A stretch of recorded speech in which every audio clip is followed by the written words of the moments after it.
Salam sukses. Kasus Rudy Soik dalam mengungkap mafia BBM kini sedang viral. Jalan terjal dan berliku Ibda Rudy Soik yang saya anggap heroik dalam mencari keadilan hingga berani melawan institusinya sendiri, yaitu institusi Polri.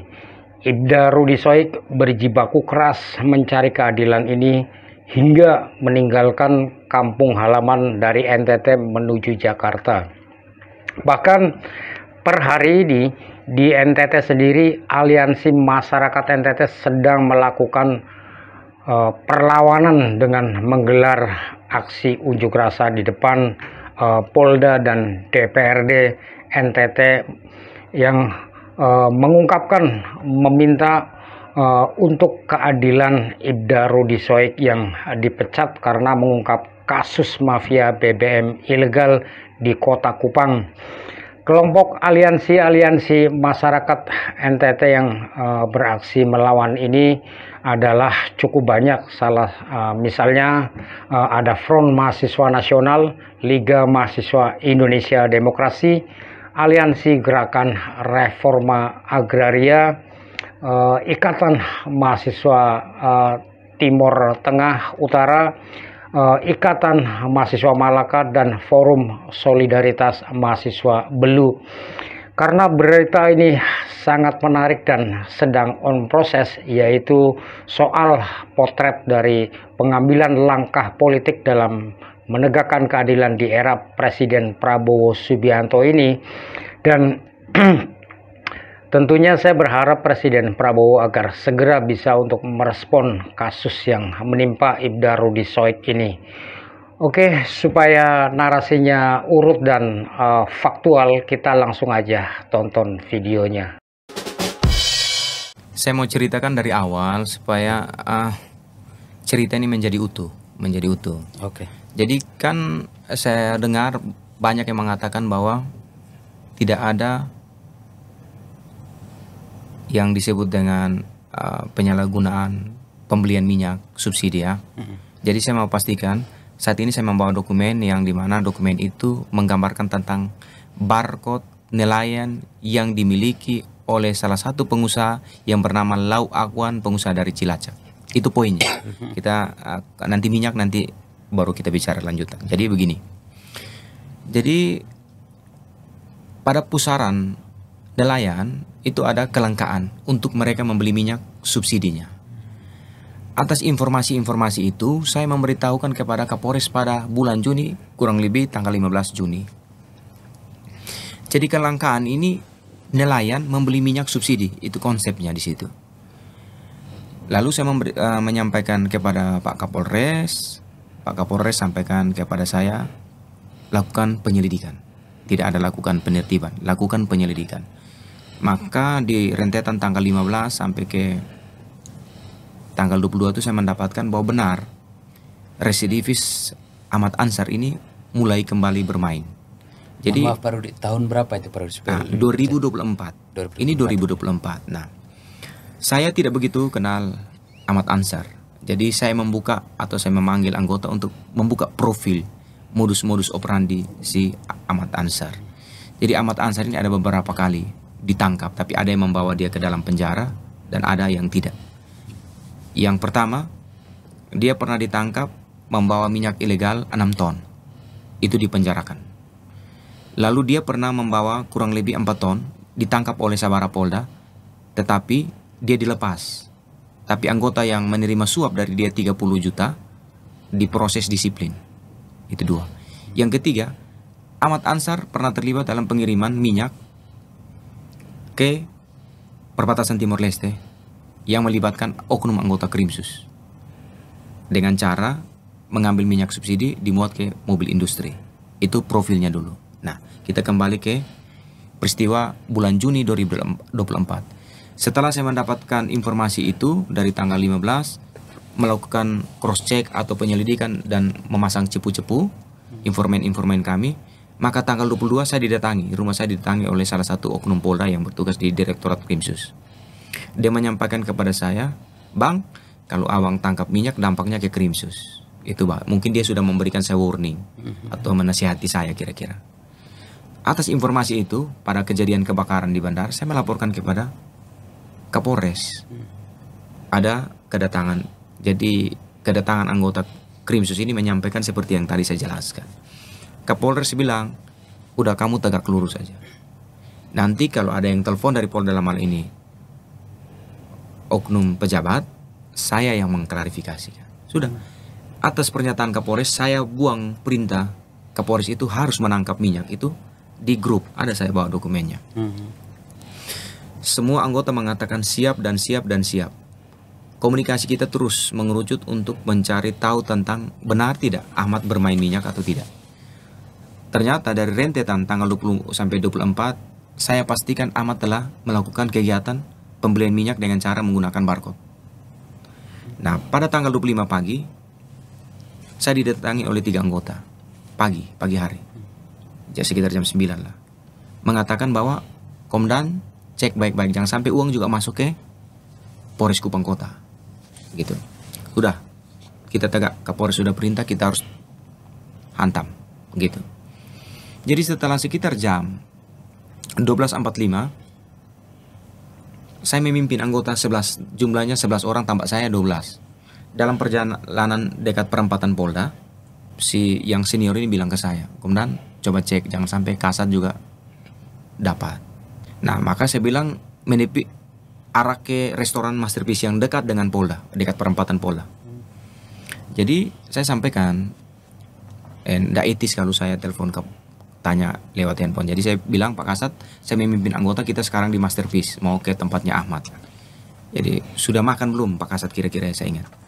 Belum. Jadi setelah anggota balik saja dari tempatnya Ahmad, kembali baru kita makan. Jadi Kasat Layu sudah pesan makan, nanti saya juga ikut, kita pergi makan sekalian, kita bahas. Ya. Karena saya menunggu Pak Kasat dan anggota ini datang, karena anggota bilang sudah, Komandan tunggu Pak Kasat di restoran, kami yang pergi. Setelah kami pulang, jadi karena saya menunggu kedatangan Kasat, dan itu saya teringat dengan junior saya, junior Polwan, bukan istri orang, junior Polwan. Jadi waktu saya lihat storynya mereka, saya bilang, abang lagi makan sini, kalau mau bergabung. Saya ajak, kalau mau bergabung, ya sudah. Mereka bilang siap. Jadi beberapa saat kemudian datanglah mereka. Tapi saya, sebelum mereka datang tuh saya tanya, restorannya sudah buka belum? Tapi mereka bilang AC-nya mati. Ya, singkat cerita, datanglah mereka. Saya dengan mereka masuk ke VIP. Pak Kasat bersamaan dengan anggota tiba.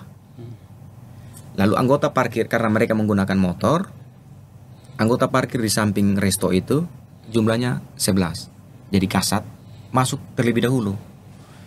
Jadi Kasat itu hanya masuk sekitar 4 menit.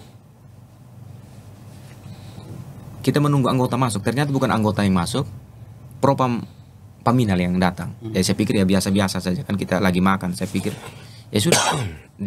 Tanya buat apa lagi makan, foto, oh ya sudah, Ruth, nanti baru kita ke kantor aja, kita diskusi. Jadi setelah itu clear. Saya cek anggota, saya tanya, kenapa kalian tidak masuk? Katanya oknum Paminal UP ini larang, tidak boleh masuk, suruh pulang. Ya sudah, saya pikir ya sudah. Dan saat itu saya berpikir saya dijebak.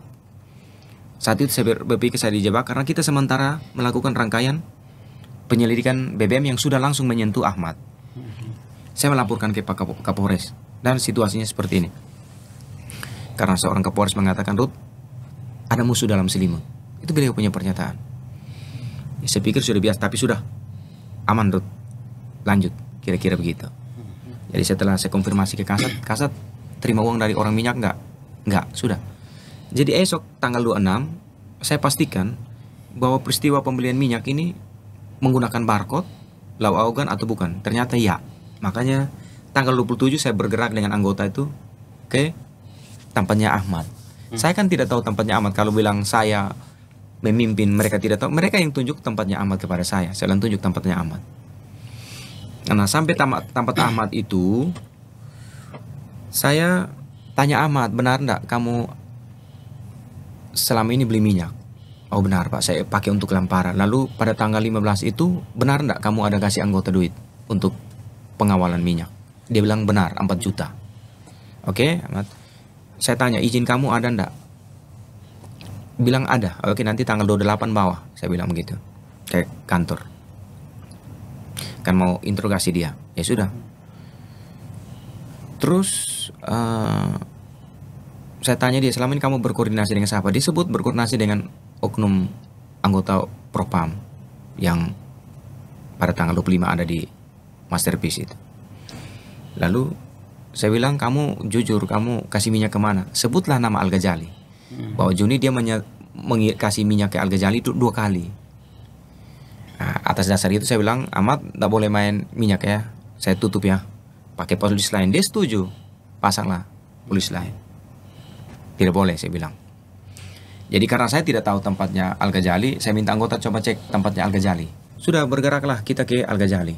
Jadi Al-Ghazali tidak pernah kirim Sherlock ke saya, itu tidak benar. Jadi saya anggota yang memberitahukan saya tempatnya Al-Ghazali. Kita bergerak sampai ke Al-Ghazali. Sampai di Al-Ghazali saya tanya dia, kamu sehat? Sehat. Nah, Al-Ghazali masih main minyak? Masih.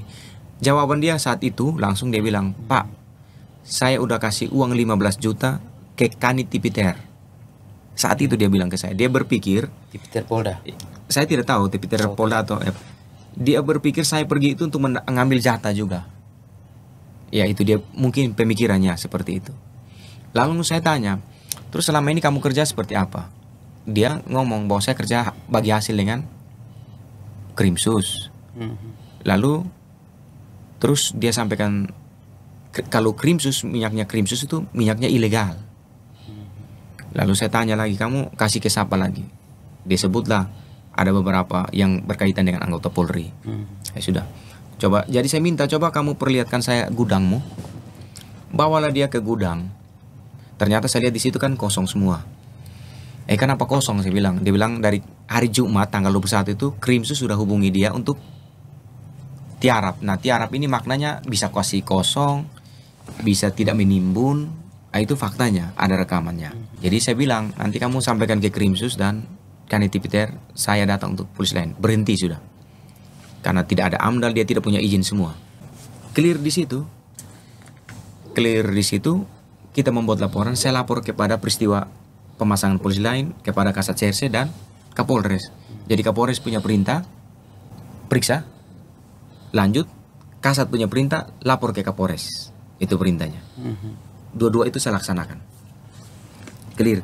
Tanggal 28 saya memeriksa Ahmad untuk saya pastikan bahwa benar enggak mulai tanggal 25 udah mulai beli minyak menggunakan barcode. Karena 28 apa itu? Tanggal 15 Juni saya mau memastikan di dalam BAP ada BAP-nya. Kalau ada yang bilang tidak ada interogasi itu bohong. Saya yang periksa langsung Ahmad. Jadi saya pastikan pembelian minyak apa? Ternyata minyak subsidi. Jadi setelah itu saya berkoordinasi dengan SPBU itu. Boleh enggak kalau mengisi minyak tanpa barcode? Oh, tidak bisa. SPBU di mana lokasinya? Di salah satu SPBU di seputarnya di Kota Kupang. Jadi saya konfirmasi dengan yang nosel itu. Kalau isi minyak subsidi tanpa barcode bisa enggak? Lain tidak bisa. Kalau menggunakan barcode mobil, paling 40 liter sampai 60. Tapi faktanya dia kan membeli menggunakan jergen yang 1 liternya 1 jergennya 35 liter dan itu ada 14. Waktu dia pembelian itu ada 14 jergen. Ya. Berarti dia menggunakan barcode. Nah, itu peristiwa tanggal 27. Jadi saya konfirmasi dengan salah satu di Dinas Perikanan lagi. Ahmad ini dia punya izin kapal atau enggak? Atau punya sama sekali tidak ada. Dia punya apa? Tidak punya sama sekali. Tapi ada dengan salah satu pengusaha namanya Cilacap itu, Lawakuan. Oke, clear di situ. Maka tanggal 27 terjadilah pemasangan polis lain itu. Nah, itu peristiwanya seperti itu. Nah, dari BAP itu saya tutup, close. Saya dihubungi Pak Kapolres. Manggil saya dengan Pak Kasat CRC, menjelaskan bahwa ada yang menghubungi. Jadi sedikit kita cooling down. Bahasanya beliau seperti itu. Maka pada setelah jam 2 sore, jam 4 sore atau jam 5 saya WA Pak Kapolres, apakah saya perlu menghadap yang menghubungi Bapak itu? Ada. Jadi ya boleh. Close. Lalu terjadilah pembuatan laporan polisi. Setelah saya pasang polis lain itu ada laporan polisi, dua laporan polisi. Oleh siapa? Oleh Paminal sendiri. Oke. Bahwa ada awalnya tuduhannya perselingkuhan. Lalu kemudian bilang keroke, lalu sekarang istri orang, lalu sekarang bilang ada banyaklah ada yang aneh-aneh lah, ada alkohol nah begitu kira-kira itu yang terjadi, yang terbangunlah narasi gitu. Ya sudah proses saya, tapi saya memiliki fakta bahwa saya punya surat perintah, saya datang memesan makan, saya mengajak anak-anak itu untuk makan, saya mengajak anggota itu makan, tak terbantahkan dalam sidang satu pun. Memang kalau ANEF, 2 anggota Polwan itu tidak tahu. 2 anggota Polwan itu tidak tahu, kira-kira begitu. Ya. Nah, itu kira-kira peristiwa singkatnya seperti itu. Kalau mereka OTT, saya mau lihat dari proses terhadap saya. Mengapa laporan polisinya tanggal 27, kalau OTT-nya tanggal 25? Kan begitu. Tertangkap tangan itu wajib hukumnya polisi membuat laporan polisi model A saat itu. Karena tertangkap tangan. Operasi tangkap tangan. Maka laporan polisi harus tercatat tanggal 25 Juni 2024. Lalu pertanyaannya, kenapa terhadap saya setelah saya pasang polis lain baru ada laporan polisi tanggal 27? Nah, ini harus menjadi kajian. Nah, jadi katanya bilang saya tidak tahu untuk melaksanakan ANEF. Lalu bagaimana Kapolres membuat statement bahwa anggota saya di situ istirahat makan dan ANEF? Kapolres aja tahu, bagaimana saya memimpin saya tidak tahu. Di situ kan saya sudah bilang dari awal, saya bilang bisa cek anggota satu persatu. 2 Polwan itu tidak tahu bahwa kami ada laksanakan proses penyelidikan, memang tidak tahu. Saya panggil mereka itu hanya untuk makan. Tapi anggota itu memang kita laksanakan nanti ANEF dan makan, clear di situ. Terkait tuduhan perselingkuhan itu terhadap Parudia, apakah sudah ada selama Parudi selama bertugas itu, apakah intens komunikasi dengan Polwan yang dituduhkan kepada Parudi? Jadi kan itu kan dari awal menanyakan kami itu seperti itu, sampai saya kan sedikit bersitegang dengan salah satu pejabat. Kan begini, polisi ini punya alat canggih. Kan 2 Polwan itu sudah di cloning handphonenya. Kan tidak menemukan apa-apa. Kalau ada yang disebut dengan perselingkuhan itu kan ada jejak digital komunikasi yang panjang. Kan begitu kira-kira. Kita kan bukan polisi baru 1-2 tahun. Kira-kira seperti itu. Nah, akhirnya kita dituduh lain lagi, masuk tempat hiburan lagi. Dengan istri orang. Nah, yang dibangun istri orang harus dijelaskan. Semua 15 orang kami itu adalah anggota Polri. Saya merasa saya terjebak. Saya dijebak. Kalau saya pribadi. Kalau seandainya ketika katakan ada peristiwa datang tanggal 25, lalu tiba-tiba saya pasang polis lain, ada laporan polisi atas peristiwa tanggal 25, sedangkan di konferensi pers bahwa di OTT. Kan ini sesuatu yang saling bertolak belakang. Makanya saya berpendapat ya saya dijebak. Karena dari semua ini hukuman paling berat saya. Demosinya 5 tahun. Kan untuk begitu. Kesalahan apa itu? Kesalahan hanya pergi makan di restoran itu dengan istri orang. Datang ke tempat itu tempat hiburan ya. Jadi dia punya izin itu, ada restoran dan ada karaoke family. Dan itu di dekat perempatan Polda. Dan saya kalau Ibu Bayangkari mau makan itu saya selalu layaninya di situ. Tapi kenapa yang saya merasa tidak adil? Kenapa ketika dengan saya dibangun narasi tempat hiburan? Padahal kalau ibu-ibu Bayangkari kegiatan, saya ini yang selalu melayani untuk pesan tempat. Ketika acara di Bayangkari Polda kan dekat. Restoran paling dekat Polda hanya itu. Masterpiece. Masterpiece. Pesan ruangan itu atas nama pribadi atau atas nama siapa? Itu atas nama Polresta. Atas nama Polresta. Saya pesan untuk atas nama Polresta. Dan itu terkonfirmasi saat di sidang etik. Tapi kita tidak dipakai informasi. Oh, tidak dipakai waktu Ya, itu. surat tugasnya ini juga tidak dipakai, pesan nota juga tidak dipakai. Tapi saat sidang PTDH itu kemarin, apakah kasus pembongkaran mafia minyak ini diungkap juga atau bagaimana? Mereka tidak mau sampai di situ. Mereka hanya sampaikan ke saya, jelaskan tanggal 27 Juni aja. 2024 itu pasang polisi lain. Di situ aja, putar di situ aja. Tapi kan kalau beliau-beliau itu tahu ceritanya dari awal, sekarang bagaimana seorang pengusaha Cilacap namanya Lau Akuan mendapatkan barcode nelayan yang jumlah kapasitasnya besar. Itu kan jadi persoalannya di situ. Oke. Dengan pembelian banyak BBM seperti itu kan di NTT, apakah terjadi kelangkaan BBM di sana khusus untuk para nelayan itu sendiri berdasarkan penyelidikan dari Pak Rudi? Nelayan ini yang saya tahu, yang kita dapat informasi di lapangan, memang mereka kesulitan mendapatkan minyak subsidi. Oh. Bahkan jangan minyak subsidi, mendapatkan barcode saja sulitnya. Minta ampun orang NTT bilang. Pak Rudi itu dilaporkan oleh salah satu, kita sebut oknum polisi ya, Iya.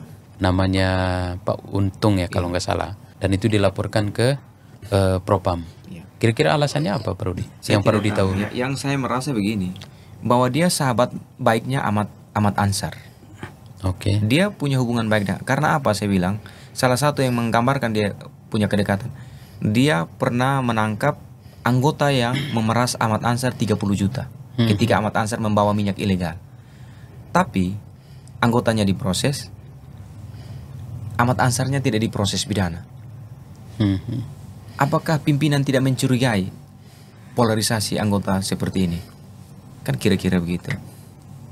Apa upaya dari Pak Rudi sendiri untuk melawan situasi ini?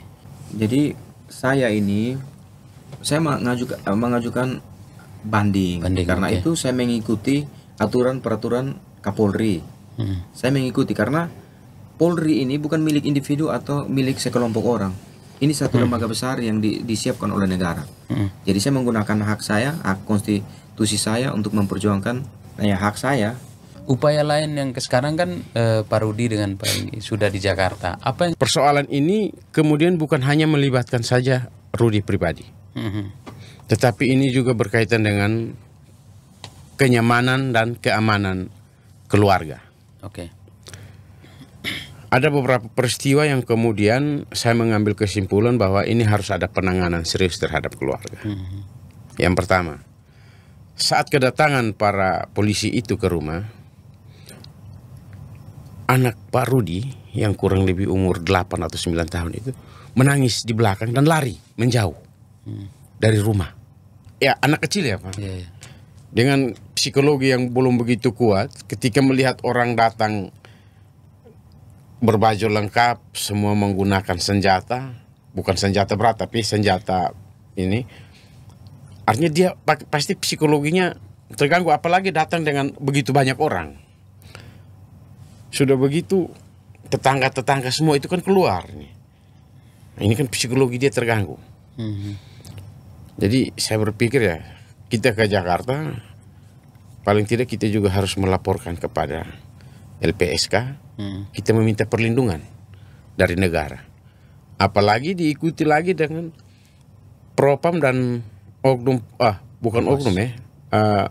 Dia menggunakan baju Propam dan orang yang menggunakan baju preman tapi putih tapi ada lambang kepolisian yang kemudian kami tahu bahwa itu ada salah satu orang peminal mencegat istri Rudi di tengah jalan. Artinya gini, istri Rudi ini seorang pimpinan loh. Istri Rudi ini dia punya jabatan di salah satu bank, pimpinan bank. Nah, ketika dia dicegat di tengah jalan dengan begitu banyak mata yang lihat, lalu sepertinya apa kalau bahasa kita saling rampas ini kunci mobil untuk dimatikan. Nah, ini kan lucu.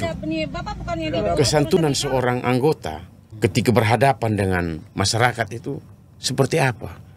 Nah, tapi sebelum itu ada peristiwa-peristiwa lain Yang pertama, bahwa setiap hari itu ada yang diduga, kami menduga ada intel yang lewat keluar masuk lokasi rumah Pak Rudi dan foto.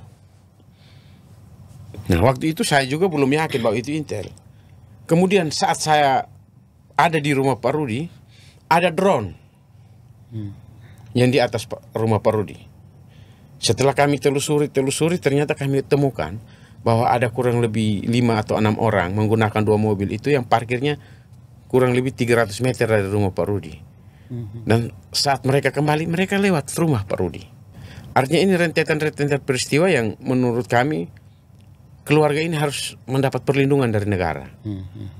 Begitu. Makanya kehadiran kami di sini untuk kami mau mengajukan permohonan itu. Karena kami tidak mungkin lagi mencari perlindungan di Polda NTT. Karena dugaan kami yang melakukan itu adalah orang-orang yang berada di lingkungan Polda NTT. Bagaimana kami meminta perlindungan lagi di situ? Kan tidak mungkin. Ya, jadi begitu. Semestinya Pak Rudi ini didukung oleh institusinya, ya. Karena kan institusi polisi itu tugasnya memang untuk menegakkan hukum. Kalau ada satu pelanggaran hukum dalam hal ini kan Pak Rudi menyampaikan adanya dugaan jual beli BBM ilegal. Akibat adanya jual beli BBM ilegal itu berdampak kepada siapa? Kepada masyarakat nelayan, ya. Oleh karena itu tugas polisi adalah salah satunya juga membantu pemerintah agar nelayan sejahtera, ya. Nah, Pak Rudi kan menjalankan tugas itu nih. Setelah mendapat informasi di lapangan bahwa ada kesulitan BBM subsidi ya buat melaut ya, Pak Rudi kemudian Pak Rudi ini lapor kepada atasannya dan atasannya memerintahkan. Artinya Pak Rudi sedang menjalankan perintah undang-undang. Nah, tugas polisi kan memang seperti itu. Tetapi kok yang terjadi kebalikannya. Ini menjadi tanda tanya besar ya. Ini jadi tanda tanya besar. Mengapa anggota polisi yang mau menegakkan hukum justru kemudian dilakukan dalam tanda kutip penindasan gitu, ya. Nah, artinya ada yang nggak beres nih, ya, ada yang nggak beres. Kalau itu nggak beres di mana? Tadi sudah dipaparkan.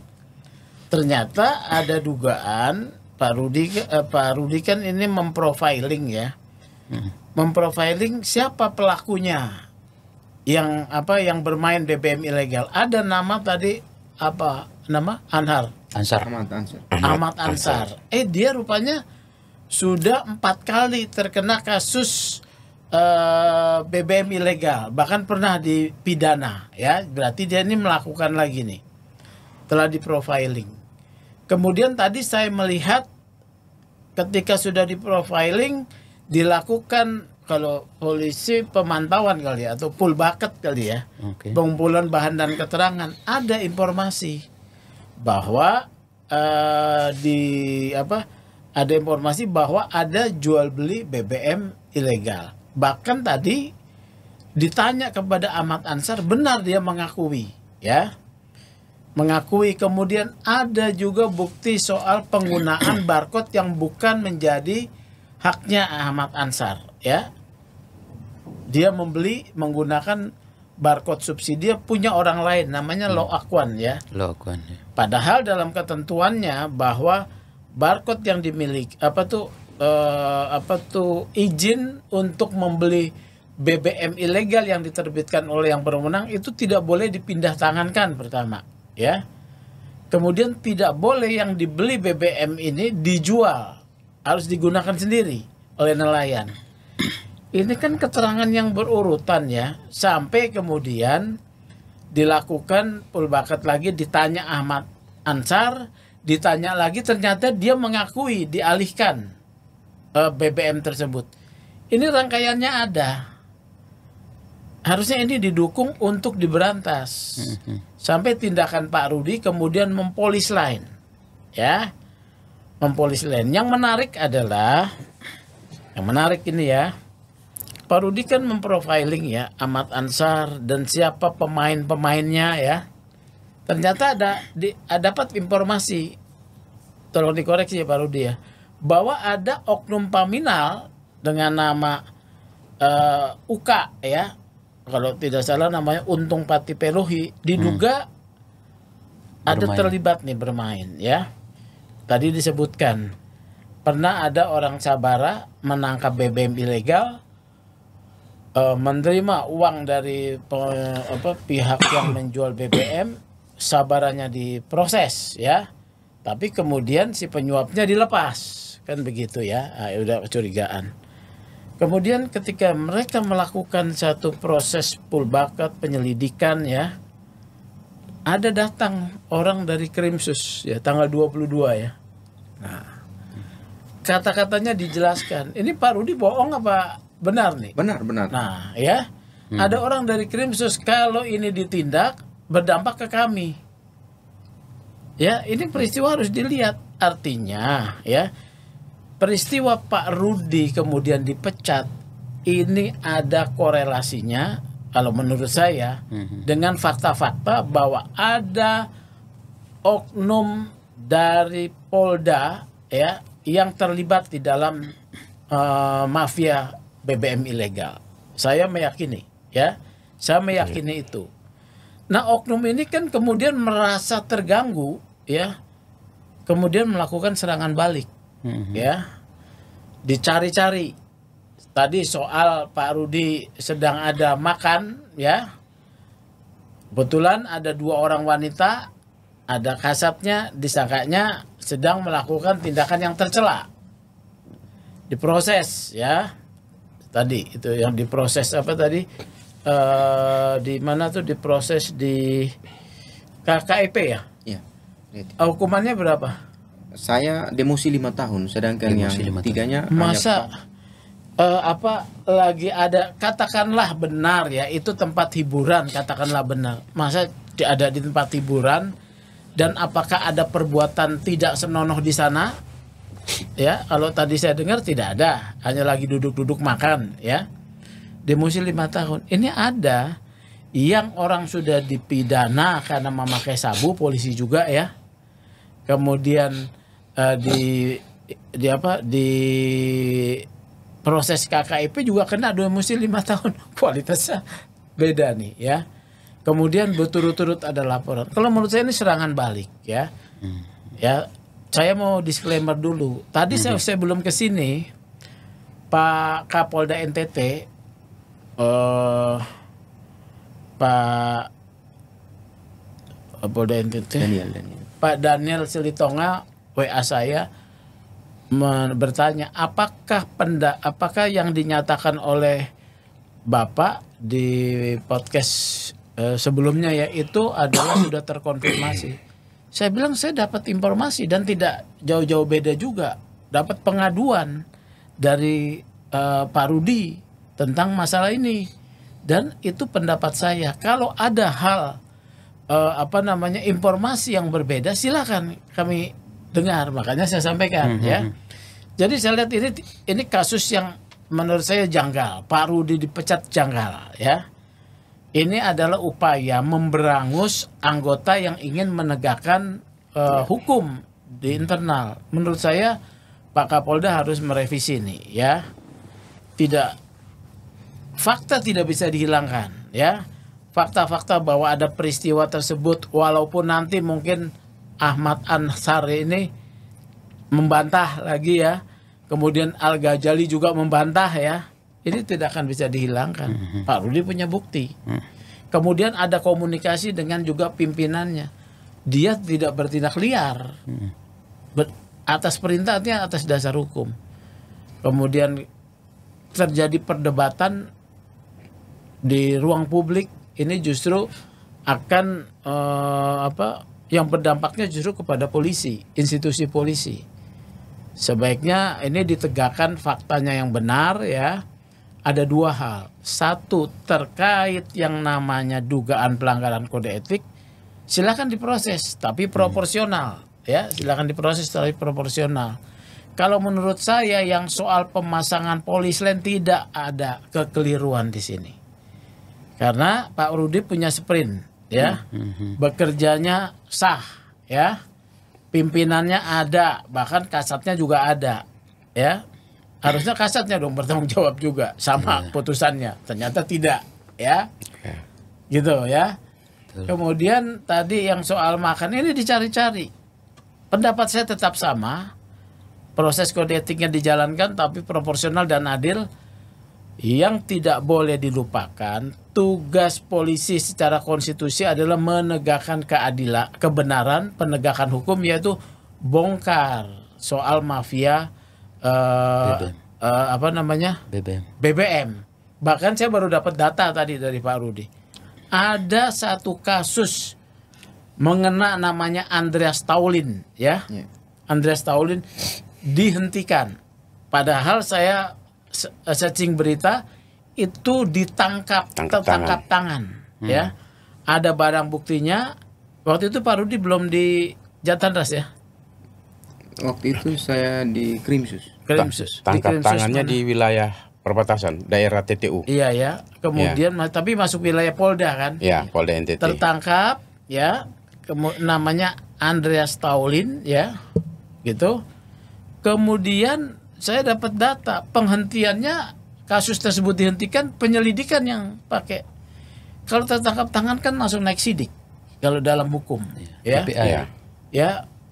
Tertangkap tangan nanti dibuat tipe A, laporan dari petugas yang menangkap, ada barang buktinya, ada, berarti kalau misalnya dibuktikan bahwa itu BBM itu BBM apa subsidi, ya, mau dijual kan, padahal dilarang BBM subsidi dijual, ada perbuatannya dong. Dan saya dapat info bahwa saudara daripada Andreas Taulin ini seorang pengusaha. Saya dapat info ada bertemu dengan Pak Kapolda.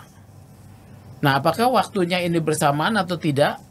Ya, apakah ada korelasinya dengan penghentian yang dikeluarkan penyelidikan? Ini akan didalami oleh IPW. Ya, jadi IPW mengharapkan juga Pak Rudi menyampaikan data-data yang lengkap.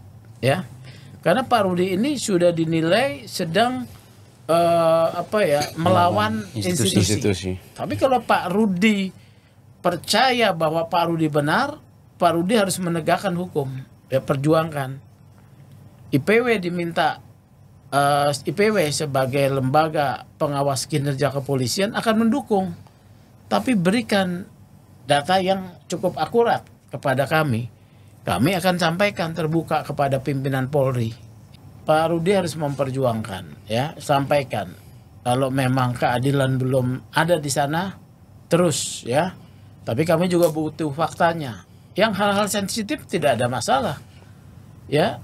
Hal-hal sensitif tidak ada masalah, bisa tetap saya akan sampaikan kepada pimpinan Polri. Akan sampaikan. Ini duduk masalah yang yang kami dapat, ya, dari Pak Rudi ini. Karena Pak Rudi kan dilaporkan setelah melakukan penyelidikan tanggal 22, didatangi orang Krimsus, baru laporan itu muncul terus, ya. Setelah pasang polisi kan tanggal 27 baru. Nah, itu ya. Jadi seperti ini. Jadi menurut saya kalau ini Pak Rudi akan menemui jalan terjal nih, ya. Ya, siap dengan risikonya untuk mengungkapkan kebenaran. Ini sudah viral, ya. Oke. Menurut saya Pak Kapolri untuk segera menurunkan tim, ya, dari Irwasum, Propam, ya, kemudian juga minta Kompolnas untuk melakukan juga terlibat, gitu. Oke, Pak Rudi, ini kan ada usulan dari IPW sendiri nih mau bentuk tim investigasi independen. Kalau dari Pak Rudi sendiri soal bukti-bukti itu ada semua nggak bukti validnya? Dan bisa ditunjukkan ke kita bukti-bukti yang Pak Rudi sudah kumpulkan semuanya. Saya kasih contoh dari proses penyelidikan ini kan ada. Oke, siap. Saya merekam, saya kasih contoh saja. Kalau bisa diperdengarkan. Siap. Di situ aja. Di sini. Ini pernyataan Al Ghazali mengatakan bahwa dia kerja minyak itu bagi hasil dengan Krimsus dan minyak Krimsus adalah ilegal. atas landasan pernyataan-pernyataan dia yang menurut saya itu kan sudah merusak Polri. Maka saya sebagai anggota Polri tidak mungkin saya diam. Maka saya ambil tindakan, salah satu pertimbangan penilaian saya sendiri sesuai undang-undang yang diamanatkan ke saya pasal 18 Undang-Undang Kepolisian, saya harus pasang polisi lain karena ini akan terus merusak Polri. Ini saya kasih contoh salah satu. Tapi ini tidak pernah digubris, tapi hanya terus membangun Opini, saya dengan istri orang ini selingkuh, tetapi ya. ini tidak pernah digubris. Didengarkan, Pak. Diperdengarkan. Kalau krip itu sistemnya kerjasama. Tapi dari lu kerjasama ini dong janji bahwa dong yang amankan semua di Polda atau seperti apa? Maksudnya dari keingginya dong keamanan, maksudnya itu keamanan dong pastikan dong aman. Gitu. Untuk jalur ke bawah keluar semua. Kalau kan sistem kerja kan beda-beda Bapak. Kalau sistem kerja kan beda-beda. Ya. Kalau Kritus kan jalannya masih minyak ilegal. Ya. Kalau saya Jadi di sini pernyataannya jelas. Awalnya bagi hasil, pada akhir pernyataannya dia mengatakan Krimsus minyaknya ilegal. Dan ada rekaman lagi yang termasuk sudah ada pengakuan di sidang kode etik. Saya bertanya kepada dia, kan waktu itu penyelidikan tanggal 27 pemasangan polisi lain, dia mengatakan dia memberikan 15 juta kepada Kanit Tipiter. Di dalam apa sidang? Penyelidikan. Penyelidikan. Dan di sidang kode etik saya bertanya dia kembali. Jawab atau? Dia jawab, ya benar saya pernah bicara begitu. Kok ini tidak dipertimbangkan sebagai sesuatu yang tanda kutip merusak nama baik institusi? Tadi saya dapat klarifikasi ya Pak Rudi ya, bahwa Pak Rudi tidak melakukan permintaan keterangan kepada para terduga ya, seperti Al-Ghazali, Ahmad Anhar, itu gimana? Jadi mungkin saya penjelasan. Jadi kan kita punya pemeriksaan itu ketika selapor Pak Kapolres, lalu perintahnya BAP, Ya. berita acara. Maka saya melakukan pemeriksaan terhadap Ahmad Ansar terlebih dahulu pada tanggal 28 untuk memastikan bahwa ada peristiwa dia membeli minyak menggunakan barcode itu. Barcode Law Akuan itu. Ya. Saya perlihatkan biar kalau memang. Dan tadi dikatakan juga Bapak tidak punya surat perintah. Ya, Iya. saya mau perlihatkan Surat di sini perintah semua. dari pimpinan. Hanya pakai sprindik bulanan. Iya, kalau itu kan salah kalau tidak ada surat perintah. Ada Pak. Bisa ditunjukkan nanti bukti-bukti itu, Pak. Pak, mungkin di sorot ini. Ini saya periksa Ahmad Ansar tanggal 28 bulan Jadi Juli. itu ada kamera itu. Enggak, di sini kamera. Pas itu. Di situ aja, di situ. Itu aja bisa, Pak. Bisa. Nah, ini berita acara ini tak terbantahkan sudah diuji di sidang kode etik. Ini Ahmad Ansar punya tanda tangan, tak terbantahkan. Di sini jelas bahwa dia membeli itu minyak subsidi 6.800 dan itu pada tanggal 15 Juni. Saya bertanya dia. Artinya tak terbantahkan bahwa ada peristiwa pembelian menggunakan barcode. Nah, yang harus kita sama-sama cari tahu ini siapa itu Lau Akuan? Bagaimana dia mendapatkan barcode dari Dinas Perikanan dan Kelautan? Kenapa banyak kuotanya? Dia kan bukan nelayan. Lalu bagaimana dia mendapatkan barcode dan barcode-nya bisa beredar di seperti Ahmad Ansar yang merupakan residivis bahan bakar minyak dalam kasus dugaan niaga bahan bakar minyak. Kan ini jelas. Kalau bilang tidak ada sprint, Ada kan gini. sepertinya, Pak. Ini saya perlihatkan. Ini yang Bapak bilang kan ada sprint tanggal 25. Nah, kalau memang bilang ada sprint bulanan, coba perlihatkan kepada saya sprint bulan Mei, April, Maret, Februari. Saya ini KBO-nya. KBO tidak pernah ada. Siapa yang tanda tangan itu, Pak? Kapolres. Namanya? Pak Kombes Pol Aldinan Manurung. Itu sprint tanggal berapa, Pak? Ini sprint tanggal 25. Tindakan Bapak malah memasang polis lain tanggal berapa? Tanggal 27. Oh, setelah sprint keluar. Iya, setelah sprint keluar. Oh. Berarti ya tindakannya atas ada dasarnya ya. Iya. Kalau katanya bilang tidak ada surat perintah penyelidikan, lalu ini surat perintah apa nih? Ini surat perintah apa? Coba di kameranya Jadi yang saya lakukan ini atas dasar perintah. Kalau tidak ada surat perintah, tidak mungkin saya melakukan tindakan rangkaian penyelidikan itu. Dan semua itu saya laporkan. Nah, fakta-fakta bukti ini kenapa tidak ditindaklanjuti? Bahkan saya sudah kirim bukti rekaman ini ke Kabid Propam, tapi tidak ada produk. Bahkan sebelum saya ke Jakarta masih ada anggota Paminal ke rumah saya menanyakan benar saya bilang, kenapa ini diabaikan? Fakta-fakta itu tidak menjadi pertimbangan. Tidak sama sekali. Saya kayak contohnya sekarang membangun narasi bahwa Anda dituduh membangun narasi mencemarkan nama baik institusi. Lah yang mencemarkan ini kan menurut saya ini kan ke Al-Ghazali, ini rekaman mereka ini. Masa ketika dia memberikan konferensi pers ada penyangkalan lalu pimpinan Polda hanya nonton. Padahal itu sudah jelas-jelas ada pengakuan bahwa dia memberikan uang 15 juta ke Kanit TPTR. Nah, makanya fakta-fakta penting yang harus disampaikan kepada Mabes Polri, ya. Saya juga meminta kepada penasihat hukum merumuskan fakta-fakta ini. Kita sudah buka di ruang publik, ya. Ini tidak bisa ditutup lagi. Mabes Polri harus memeriksa serius terkait dengan dugaan adanya kelompok yang melakukan jual beli BBM ilegal yang melibatkan warga sipil kemudian oknum polisi gitu. Warga sipil dan oknum polisi sekarang mau dinisbikan peristiwa itu tidak ada oleh Polda NTT. Ini tidak benar, ya. Ini harus diungkap supaya polisi tetap dipercaya, ya. Supaya polisi memang tugasnya menjalankan perintah hukum, menegakkan hukum. Kalau PK di dalam Perkap 7/2022 itu kewenangannya Pak Kapolri, ya? Ya, Kapolri membentuk sidang komisi. Iya, atas kewenangannya Pak Kapolri sendiri, ya.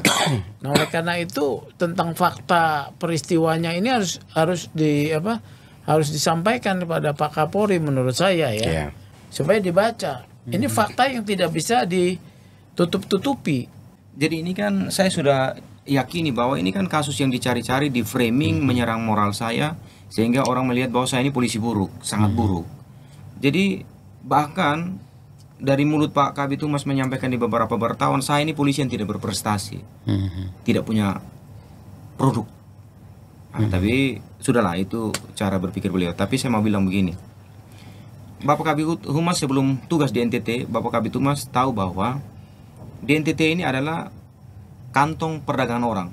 Dan waktu itu tidak ada satu anggota polisi pun yang berani membongkar. Karena tahu bahwa ada kedekatan oknum Dirkrim waktu itu dengan salah satu PT, yaitu PT Malindo Mitra Perkasa. Tapi saat itu saya berani. Nah, saya berani hantam. Lalu itu yang kemudian membawa saya dalam berbagai laporan. Seperti sekarang ini. Ada laporan, dan ada laporan. Lalu saya mengajukan keberatan. Bahkan ada putusan yang sampai ke saya ini putusan bebas. Dan yang lain saya berani tantang Bapak Kabid Humas, perlihatkan saya petikan putusannya kalau memang saya dihukum. Kita suku Timur itu kehormatan kita sebagai suami itu ada di anak dan istri. Ya.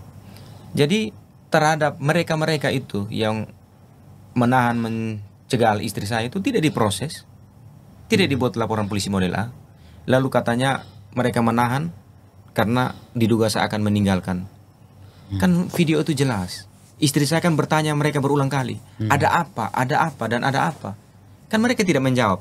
Tetapi ketika konferensi pers, mereka bilang, membuat asumsi mereka bahwa takut Rudy lari keluar daerah. Itu kan narasi. Padahal istri saya sudah bertanya, kenapa saya ditahan? Kenapa? Kan begitu. Jadi suka membuat narasi-narasi yang nanti yang tidak sesuai fakta. Saya hanya minta oknum itu harus diproses. Oknum yang meramas tangan istri saya, membentak istri saya harus diproses. Paling saya seperti itu, harapan saya kepada istri. Tapi kalau memang tidak proses, ya sudah. Mau lari kemana lagi? Kita mau cari keadilan ini.